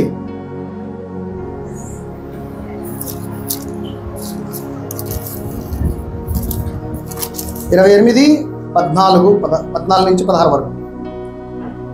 అభిషేకము నొందిన కేరూబువై ఒక ఆశ్రయముగా నీ ఉంటివి. అందుకే నేను నిన్ను నియమించితిని. ఇది ఎవరి గురించి చెప్తున్నారు? చెప్పగలరా? చదవండి, మీకు అర్థమవుతుంది ఎవరి గురించి చదువుతున్నారు. దేవునికి ప్రతిష్ఠింపబడిన పర్వతము మీద నీవుంటివి కదా. లూసిఫర్ గురించి మాట్లాడుతున్నాడు. ఎవరి గురించి?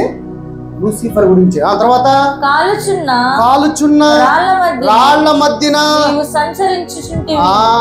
ఏం తీసుకొచ్చేవాడు? రాళ్ల మధ్య నుంచి దేవుడికి మహిమను తీసుకుని మండుచున్న రాళ్ల మధ్యలో నుంచి దాటుకుంటూ వచ్చేవాడంట. ఎవరు?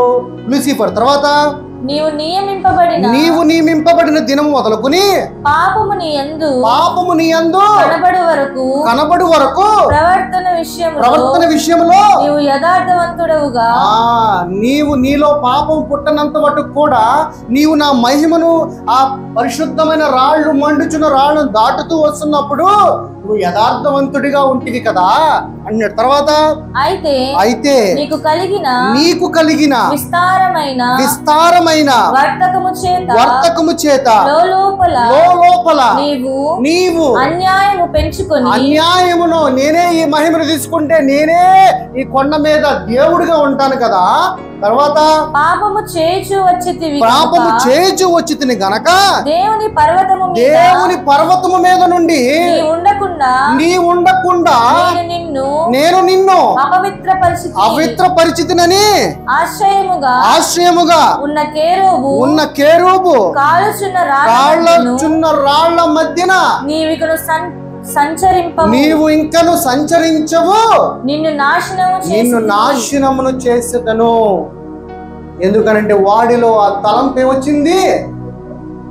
నేనే ఈ మహిమను పొందుకుంటే నేనే అందరికన్నా హై అయిపోతాను కదా అన్నాడు. ఎప్పుడైతే వాడిలో ఆ స్వభావం వచ్చిందంటే తండ్రి ఒక్క తన్నుతని వాడిని నాశనం చేశాడండి.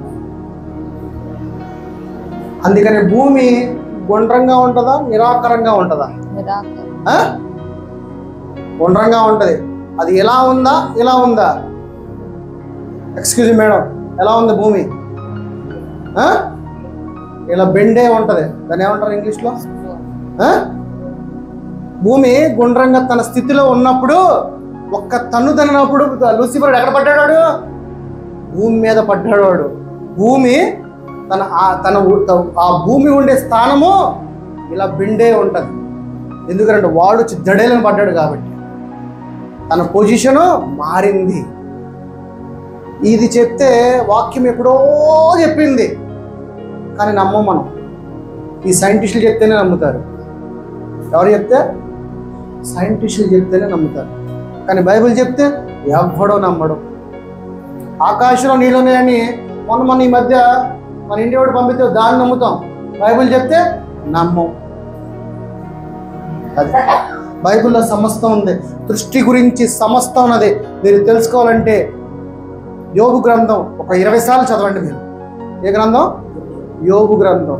తర్వాత కీర్తన గ్రంథం బాగా ఈ సృష్టి గురించి బాగా చెప్పాడు. దాని తర్వాత హెజికియల్ గ్రంథం. ఈ హెజికియల్ గ్రంథం అసలు ఈ పరలోక రాజ్యం ఇక్కడ ఉంది కదా, ఈ పరలోక రాజ్యం ఈ శక్తి ఏంటి అనేది హెజికియల్ గ్రంథం బాగా చెప్పింది. ఎప్పుడైనా ఒకసారి చేస్తే అర్థం కాదు, ఒక 10-15 సార్లు చదవండి మీరు. అప్పుడు మీకు నెమ్మదిగా అర్థమవుతుంది వాక్యం. ఇవి ఈ సృష్టి అంతటి గురించి ఈ 3 గ్రంథాల్లో బహుగా బాగా చెప్పాడు, కానీ మనం నమ్మం. అది మనకు వచ్చిన భావం. యెషయా గ్రంథం 2:3.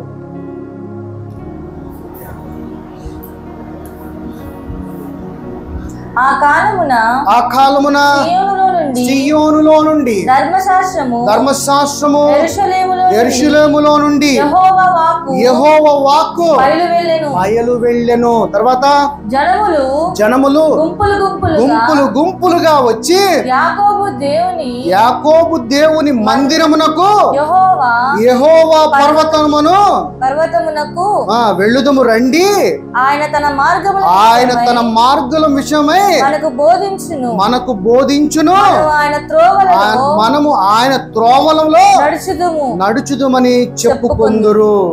సియోనులో నుండి ధర్మశాస్త్రములో యెరూషలేము నుండి యెహోవా వాక్కు బయలుదేరి వచ్చిందండి.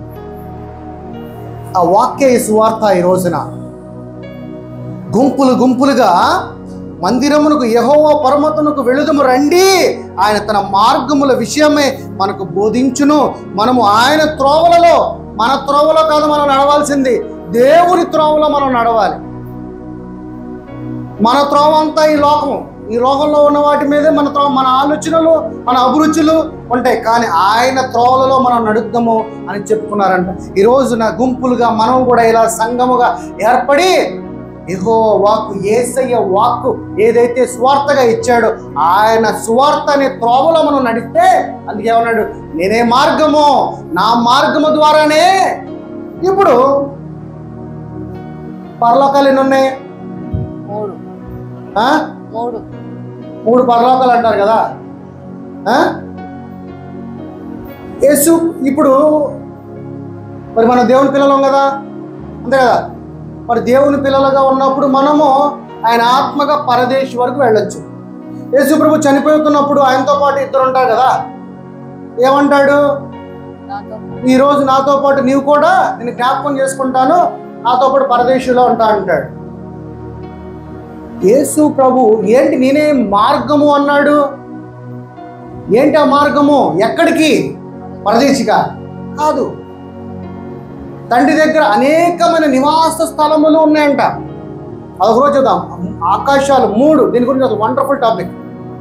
అసలు ఆయన యొక్క స్వర్గము, పరలోకం ఎక్కడుందో చెప్తాను ఆ రోజున. ఇప్పుడు యేసు ప్రభు నేనే మార్గం అన్నాడు, నేనే డోర్ అన్నాడు, నేనే ద్వారం అన్నాడు. ఎక్కడికి తీసుకుని వెళ్ళటానికి? ఈ యెరూషలేము కొండ అనే పర్వతం మీద తీసుకుని వెళ్ళటానికి. తండ్రి దగ్గరికి ఇంత మటుకు ఎవ్వడో కూడా వెళ్ళలేడు. నేను తండ్రి దగ్గర నుంచి నేనే వచ్చాను, నేనే వెళ్ళాను అన్నాడు. ఇంకెవ్వరూ వెళ్ళలేదు. ఆ తండ్రి దగ్గరికే, ఆ పర్వతం మీదకే, ఆ 12 రాళ్ళను దాటించుకుంటూ నేను తీసుకెళ్ళటానికే యేసు ప్రభువు మార్గము అన్నాడు. ఆ మార్గము ద్వారానే తండ్రి చెంతకు చేరుతావు. అదవుతుందా?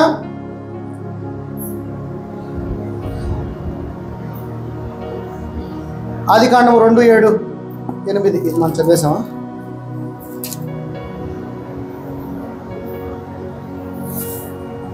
రెండవ అధ్యాయము చదివినట్టున్నది. ఇది చదివేసి వదిలేసండి. మీకా 4:2.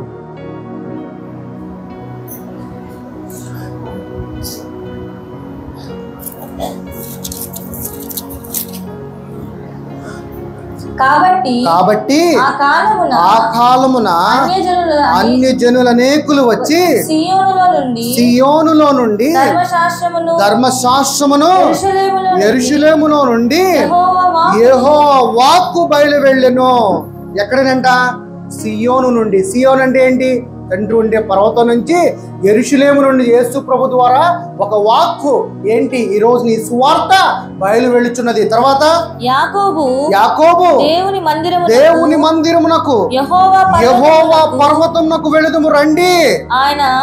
ఆయన తన మార్గముల విషయమై మనకు బోధించును. మనము ఆయన త్రోవలలో నడుచుకుందుమని చెప్పుకుందురు. ఈరోజు యేసు ప్రభు చూపించిన త్రోవ నేనే మార్గము, నేనే జీవము, నేనే సత్యము అన్నాడు. ఆయన నేనేసే మార్గంలో నువ్వు వెళ్ళు, నాలోనే జీవము ఉన్నది, నేనే సత్యము అంటున్నాడు. ఈ సత్యం ఏంటంటే ఈ లోకానికి నువ్వు కూడా వెలుగై ఉన్నావు. నువ్వు కూడా ఈ వెలుగులోనే జీవించు, కానీ శక్తి కలిగి జీవించు. కానీ ఈ లోకంలో ఉన్న వాటికి తలయోగి వాటికి నమస్కారం చేయి. మాకు ఈ రోజు నుంచి నువ్వు గద్దించేవాడుగా నీళ్ళని గద్దించు, ఆకాశాన్ని గద్దించు, గాలిని గద్దించు. నీవు నా నామములో దేన్నైతే గద్దిస్తావు అవన్నీ కూడా నీకు సాగిలు పడతాయి అంటున్నాడు. ఈ రోజున భూదేవతని భూమికి నొక్కుతా ఉంటారు, కానీ భూమే నీకు సాగిలు పడాలి. ఎందుకంటే you are a son of God. నువ్వు దేవుని కుమారుడివి.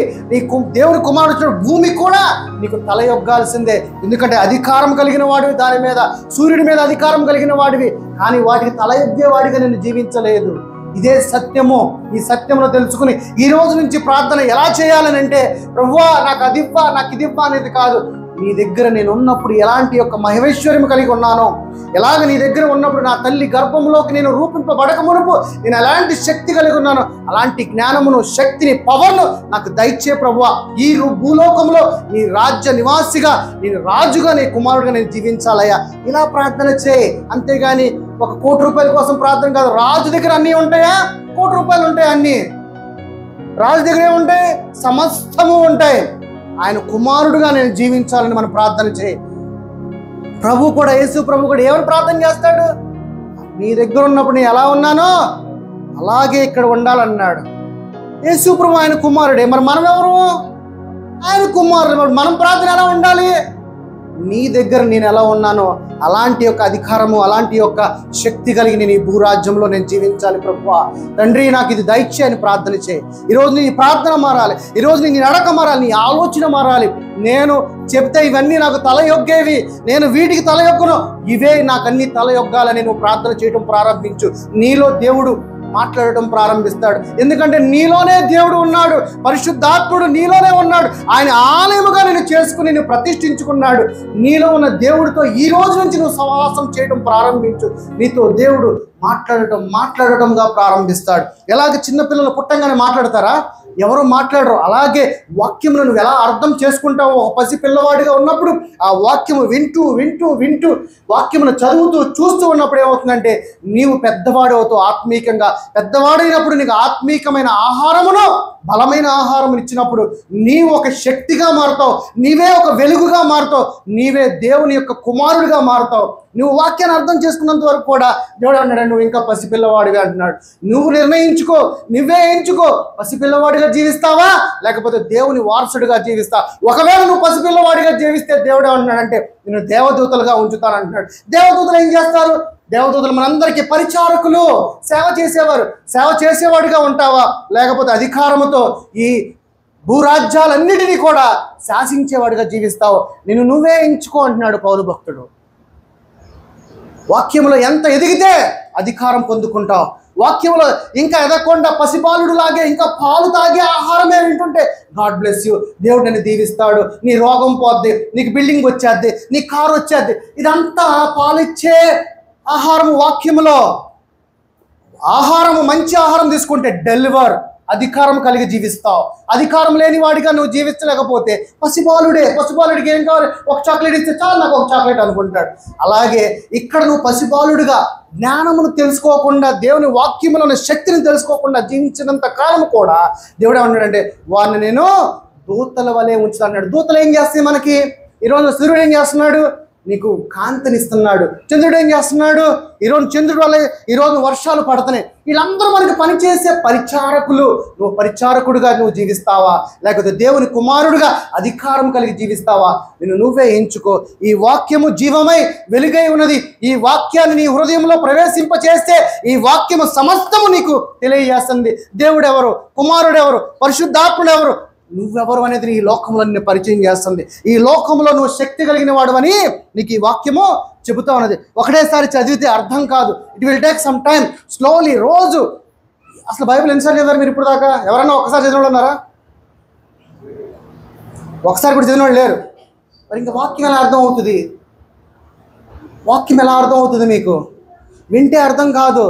వినుట వల్ల విశ్వాసం వస్తుంది, నిజమే, కానీ అర్థం అవ్వాలి కదా. అర్థం అవ్వాల్సిన జ్ఞానం నీకు కావాలంటే ఈ వాక్యం నువ్వు చదవాల్సిందే.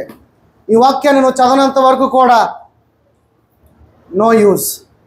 నువ్వు ఎంత విన్నా వాక్యము, ఆ వాక్యము నువ్వు అలా జస్ట్ అలా బయటికి వెళ్ళిపోగానే మత్తయి సువార్త 13వ అధ్యాయంలో చెప్తాడు, అపవాది వచ్చి ఆ వాక్యాన్ని ఎత్తుకుపోతాడంట. రాళ్ళ మధ్యలో, గురుకుల మధ్యలో ఎండకి మారిపోద్దంట వాక్యము. అలాగైపోతావు. బయటికి వెళ్ళంగానే ఎత్తుకెళ్ళిపోతాడు నీ వాక్యాన్ని, నీలో ఉన్న వాక్యాన్ని.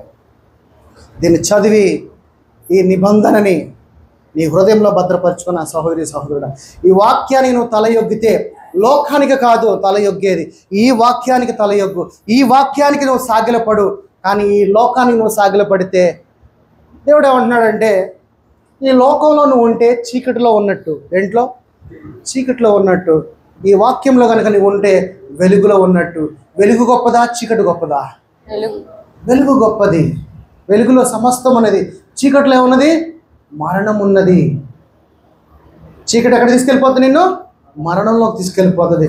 అదే వెలుగు నిత్య జీవములోకి తీసుకువెళ్తుంది. నిత్య జీవంలోకి వెళ్తావా లేకపోతే మరణానికి వెళతావా? మరణం అంటే అయ్యగారు మరణం అంటే ఏంటి? మరణం అంటే జస్ట్ ఈ శరీరాన్ని విడిచి వెళ్ళిపోతావు అంతే. శరీరానుసారముగా మరణం కాదు. శరీరానికి ఒక 60 ఏళ్ళు, 70 ఏళ్ళు, 80 ఏళ్ళు, దాని తర్వాత బయటికి వెళ్తావు, నిత్య జీవంలో వెళ్తావు. దేవుడు ఏమంటున్నాడు? చీకట్లో జీవిస్తూ శోధనని జయిస్తూ నా అధికారం కలిగి జీవించిన రోజు నువ్వు ధన్యుడివి అంటున్నాడు. ఏమంటున్నాడు? చీకటిలో జీవిస్తూ ఈ అంధకార చీకటిలో ఉన్న నీ శోధనలంతటిని కూడా నువ్వు జయిస్తూ ఆ రోజున నీకు నేను జీవ కిరీటాన్ని ఇస్తానంటున్నాడు. ఈ రోజున నువ్వు సిద్ధపాటు కలిగి ఆయన కుమారుడుగా అధికారము పొందుకుని నేను దేవుని బిడ్డగా జీవిస్తాను, ఏ చీకటి ఏదో ఉందో దేవుడు నన్ను వెలుగుగా చేశాడు, ఆ చీకటిని నేను తరిమి కొడతాను ఆయన యొక్క అధికారం పొందుకుని అని నువ్వు జీవించిన రోజున నీకు దేవుడు ఏం చేస్తాడంట? ఒక గొప్ప సన్మానమైన వేడుకను చేస్తాడంట. ఏం చేస్తాడంట? సన్మానము వేడుకను చేస్తాడంట. జీవ కిరీటాన్ని ఇస్తాడంట. నీకు ఏమిస్తాడంట? జీవ కిరీటము, తల మీద పెట్టే కిరీటం ఇస్తాడంట. నా కుమారుడు నా ఆత్మగా వెలుగై లోకంలో జీవించాడు, చీకటిని ప్రతిరోజు తరిమి తరిమి కొట్టి నా కుమారుడుగా నా చెంతకు వచ్చాడని నీకు ఏం చేస్తాడంట? జీవ కిరీటం ఇస్తాడంట. దేవుడు ఒక మాట అంటున్నాడు, నా దగ్గర అనేకమైన నివాస స్థలములు ఉన్నాయి అంటున్నాడు. అంటే అనేకమైన ఆకాశాలు, అనేకమైన పరలోక రాజ్యాలు ఉన్నాయంట. నువ్వు ఇక్కడ దేవుడు ఆత్మగా వెలుగుగా జీవించిన రోజున నీకు సుస్థిరమైన స్థానమును, ఎవరు కూడా ఊహించిన స్థానం. అందుకే దేవుడు అన్నాడు, అడుగు వాటికంటే ఊహించే వాటికంటే మనం ఇక్కడ అనుకుంటున్నాం. నో, ఇది కాదు, అసలు ఇది ఆయన లెక్కలో లేదు. ఆయన లెక్కలో నువ్వు మృతుడివై ఉన్నావు. సజీవుడుగా ఆయనతో దాచిపెట్టుకున్నాడు నీ ఆత్మని. సజీవుడు లెక్కలో లేస్తాడంటే ఏంటి? ఆయనతో దాచిపెట్టుకున్నాడు నీ ఆత్మని. నువ్వు ఇక్కడ ఏదైతే నా నిమిత్తం, అందుకే పేతుతే ఉంటాడు, ఇక్కడ ఏదైతే నువ్వు కట్టబడతావో పరలోక రాజ్యంలో విప్పబడతాయి, అక్కడ కట్టి ఇక్కడ విప్పబడతాయి అంటే దాని అర్థం ఏంటి?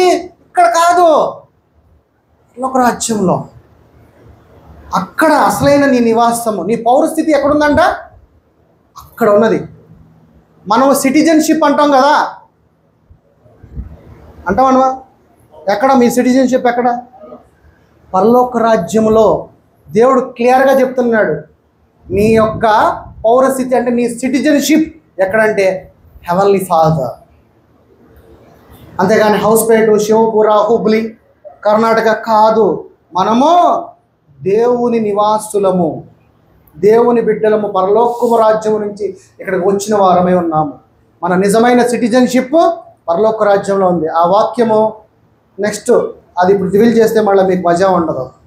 ఈసారి ఎప్పుడైనా మంచి పెద్ద మీటింగ్ పెట్టి పరలోక రాజ్యాల గురించి మాట్లాడుకున్నాం. రైట్, కొంచెం 2-3 వచనాల నుంచి క్లోజ్ చేద్దాం. యెహోషువకు రండి. ఇప్పుడు యెహోషువ 4వ అధ్యాయము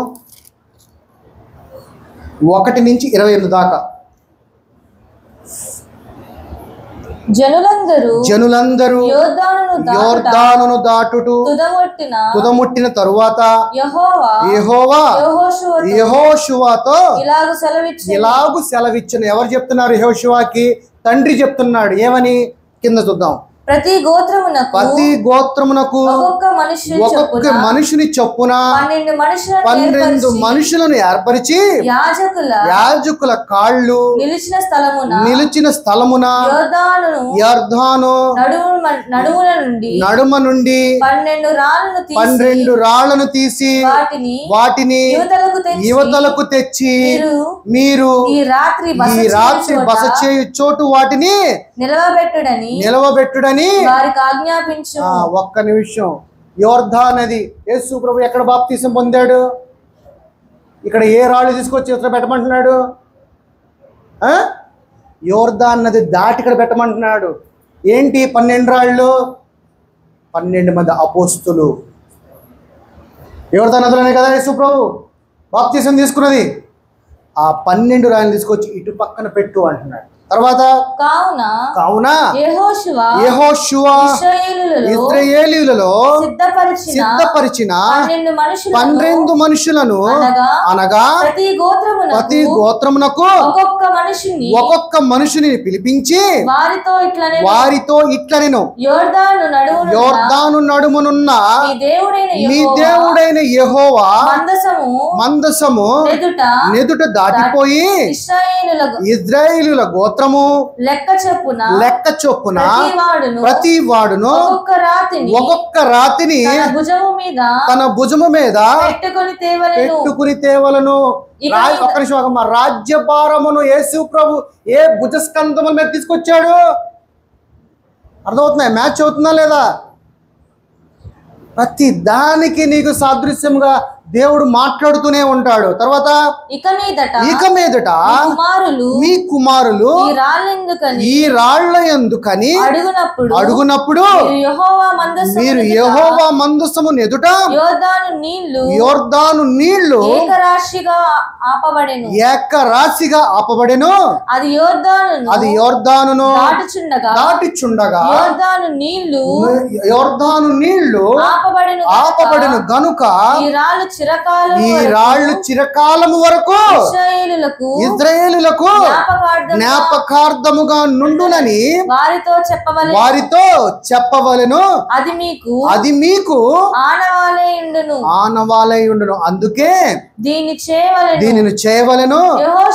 యెహోషువ ఆజ్ఞాపించినట్లు ఇశ్రాయేలీయులు చేసిరి. యెహోవా యెహోషువతో చెప్పినట్లు వారు ఇశ్రాయేలు గోత్రముల లెక్క చొప్పున యోర్దాను నడుము నుండి 12 రాళ్లను తీసి తాము బస చేసిన చోటికి తెచ్చి అక్కడ నిలవబెట్టిరి. అప్పుడు యెహోషువ నిబంధన మందసమును మోయు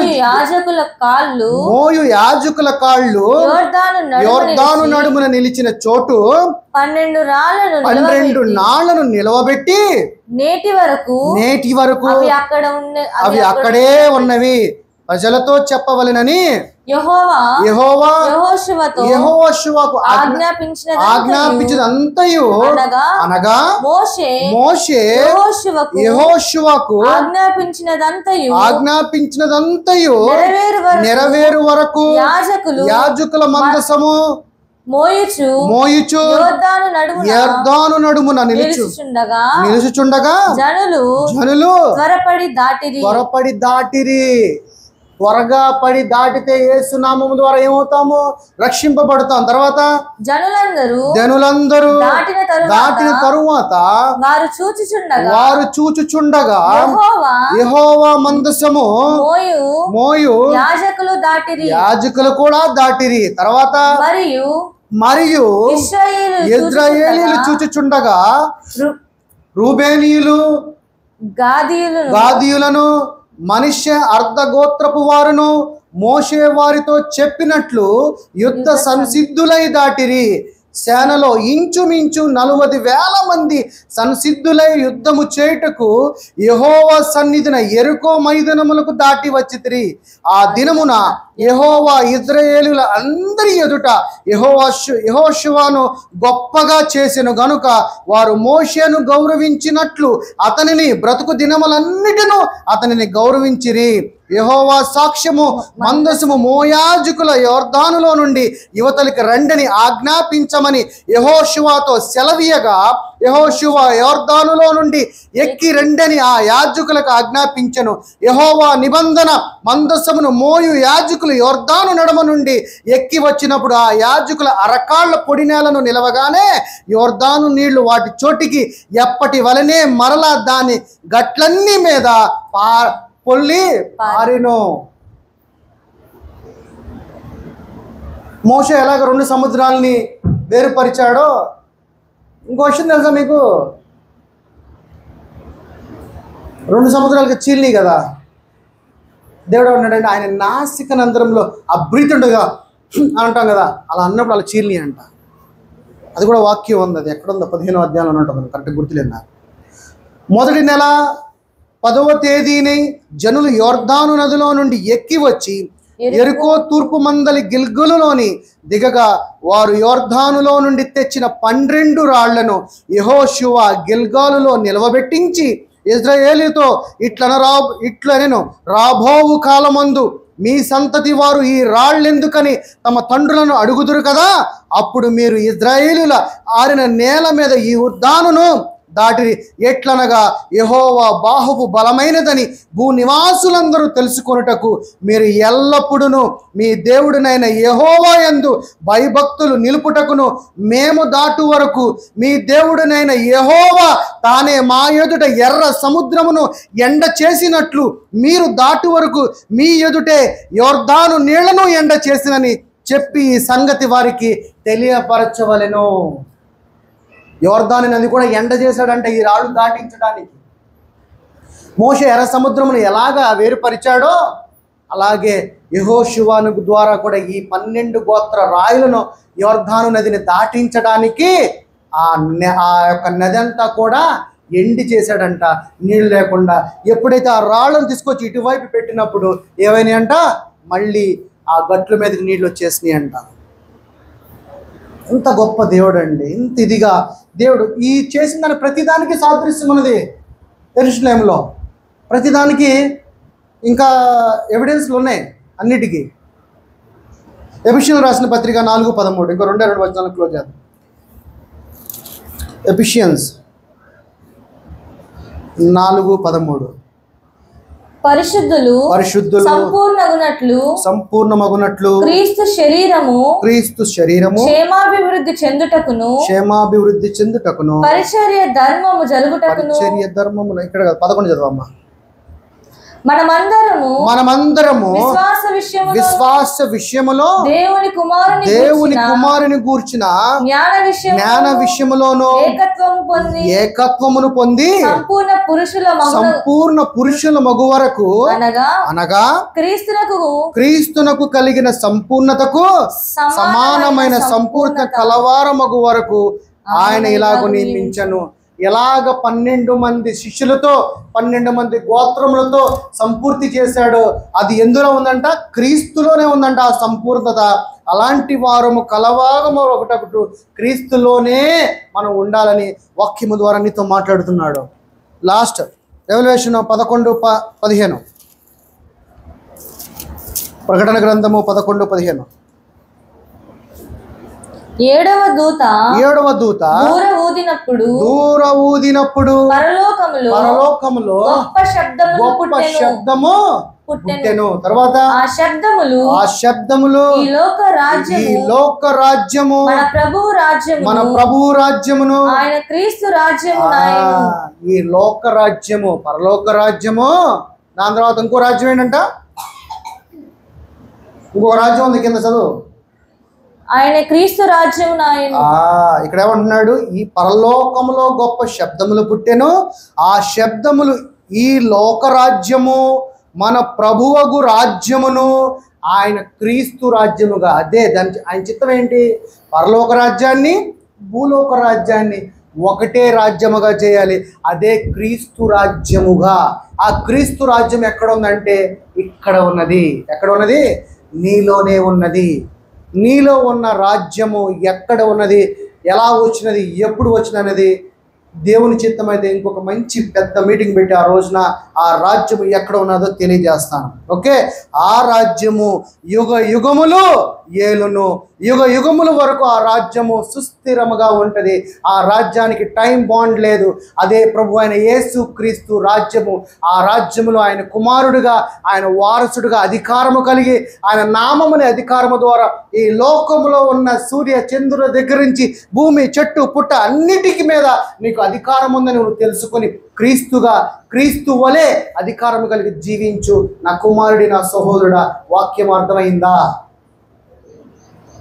అర్థమైందా? ఈరోజు ఈ వాక్యము నీ జీవితంలో వెలిగించాలి. ఈ వాక్యము వింటే కాదు, ఈ వాక్యము నీ హృదయంలో విశ్వసించాలి.